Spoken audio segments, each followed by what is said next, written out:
Princess Alexia watched, utterly transfixed. Delta's swordplay was a world away from the refined, almost artistic deadliness of Shadow or Alpha. It was something else entirely. There was no technique, no form, just an overwhelming tide of pure, unadulterated violence, a strength utterly divorced from the elegant flow of magic. Both Alexia and Rose could only stare, aghast at the sheer brutality. With a final wet thud, Delta drove her slime sword through the last of Nelson's armored clones, splattering the ground with inky blackness. It was a form of strength Alexia had never conceived of, a raw, primal power that was both terrifying and strangely fascinating. Watching the display, she felt only one thing. As Delta stood triumphantly atop a pile of broken bodies, holding a severed mask like a trophy, Alexia could only feel profound pity for the Archbishop. The remaining guards cowered before the blood-splattered beast girl. "Stay away," one of them pleaded, a useless gesture. Delta simply grinned, grabbing two of the cult's high-ranking old men by their hair, their yelps of pain music to her ears. She became a whirlwind of joyful destruction, a feral grin plastered on her face. Licking a smear of black from her finger, she giggled. Just one left. Archbishop Nelson, the last man standing amidst the rubble of his own projections, could only scream. Alpha stepped forward, her blade appearing at Nelson's throat with impossible speed. She coolly informed him that his army of scarecrows was an amusing but ultimately futile effort. In a desperate last-ditch gambit, Nelson raised his staff, bellowing for the sanctuary to grant him its ultimate power. "Come to me, Olivier!" A figure of light and grace materialized, a warrior woman with long blonde hair and a holy sword. It was the hero Olivier, a perfect memory given form. Alpha's eyes narrowed. She recognized the face, but something was wrong. Delta, however, was thrilled. "Are you going to play with me next?" she asked, her body coiled like a spring. Just then, Epsilon appeared. "Reporting." She had finished scouting the sanctuary and gathered all necessary information. Alpha nodded, satisfied. "That's enough wasting time then. Let's go," she announced, turning to leave. Nelson was apoplectic, screeching at them for running away from the legendary hero. Alpha glanced back, her expression one of utter boredom. "We never had business with you," she stated flatly, explaining their true goal was the sanctuary's core. Delta, however, was still growling, eager to fight the new toy. "We're going, Delta," Alpha commanded. Alpha's patience finally snapped. "Huh? Think twice about whom you're baring your fangs against." The sheer, quiet menace in her voice instantly terrified Delta. The ferocious warrior immediately deflated, whimpering an apology and begging Alpha not to take away her snacks. As Shadow Garden departed, Nelson watched them go, a nasty smirk on his face. He would remember their faces. First, however, he had another rat to deal with. He would take care of the other stray that had wandered into his domain. Meanwhile, Cid Kagenoh, professional mob character, was facing a classic RPG dilemma. A big door, big chains. He gave them a tug for show. No good. There should be a key of sorts around, Aurora, his ghostly companion, suggested. Cid agreed, playing his part to the hilt. And what a surprise! A glowing sword embedded in a pedestal, practically screaming plot device. Aurora noted the simple instructions, but Cid dramatically held up a hand. This required more flair. He gripped the hilt, feigning effort. "This is a sword that only the chosen one can pull out," he declared with theatrical gravity. Aurora, bless her heart, was momentarily stunned before catching on, discovering a hidden inscription about the hero's blood. She marveled at his ability to decipher the complex runes, which Cid nonchalantly dismissed as a common pattern. He was, of course, just making it all up, but Aurora was thoroughly impressed. Their little play was interrupted by Nelson's smug voice. He and the Olivier construct appeared in a nearby doorway. "Oh, if it isn't the big guy who summoned Aurora," Nelson sneered, recognizing the witch but not the boy. He dismissed Cid as a stray who was about to die. "You shall die after being led astray by that witch, cut to pieces by Olivier." Cid studied the construct. She looked uncannily like Alpha, but her movements were hollow, lifeless, a puppet. Aurora tried to warn him, but Cid cut her off. "I know." His eyes lit up with the thrill of a real challenge. "She's strong." The construct's own eyes widened, as if surprised he could sense her power. She lunged. Cid ducked, the air whistling past his ear.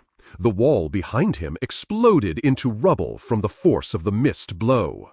That was close, he thought, thoroughly enjoying himself. Since he couldn't use magic, he had to be a bit more careful. The battle was a blur of motion, the construct's powerful slashes shattering the stone floor. Cid dodged and weaved, the ground cracking under the onslaught. He parried, his own sword a simple, unadorned blade. Their blades met in a shower of sparks. He took a glancing blow to the shoulder, a spray of blood marking the hit. Nelson cackled with glee. As if a mere kid could lift a finger against the hero. Aurora watched in horror. The boy was down, barely breathing. "Do it, Olivier! Put him out of his misery!" Nelson commanded. Aurora threw herself forward, pleading for them to stop. "He got in here by accident. That's no reason to kill him." Nelson just laughed. A witch protecting someone? Hilarious! He saw his chance, offering to spare the boy if Aurora lent her power to his cause. He didn't bother with details, simply demanding her agreement. "If you take too long, he will die, you know," he threatened, gesturing to Cid's bleeding form. With grim resolve, Aurora agreed. "I'll do whatever you want me to."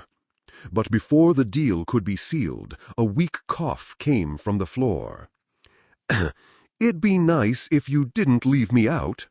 Cid pushed himself up, leaning on his sword, thoroughly annoyed. "Or if you could stop talking like I've lost." Aurora and Nelson stared in disbelief. Nelson scoffed. The boy was still trying to fight with a broken sword? Interesting. "Finish him off!" Nelson roared. Aurora screamed for them to stop as Olivier's sword plunged deep into Cid's chest. Cid grabbed the construct, pulling her close even as blood gushed from the wound. A wide, manic grin spread across his face. "Gotcha!" He sank his teeth into her neck. The construct screamed as the ground beneath them cracked from the sheer force of his grip. Nelson and Aurora could only stare, utterly dumbfounded. With a sickening snap, Cid tore a chunk from the puppet's throat. He slammed her lifeless form to the ground. "How can you still stand after taking those injuries?" Nelson shrieked, his composure shattering. "Amidst all this, how can you still laugh?" Cid looked up, his face a mask of blood, a crazed light in his eyes. "Laugh? Oh, guess I am. I wonder why." He stood, a terrifying silhouette. He hadn't collapsed because the fight was dull. "Olivier has no soul. She didn't answer any of my questions." He began to walk towards Nelson, lecturing the terrified archbishop on the simple, beautiful resilience of the human body.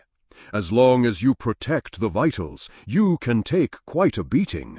You don't even have to bother dodging non-lethal hits. You can just keep attacking.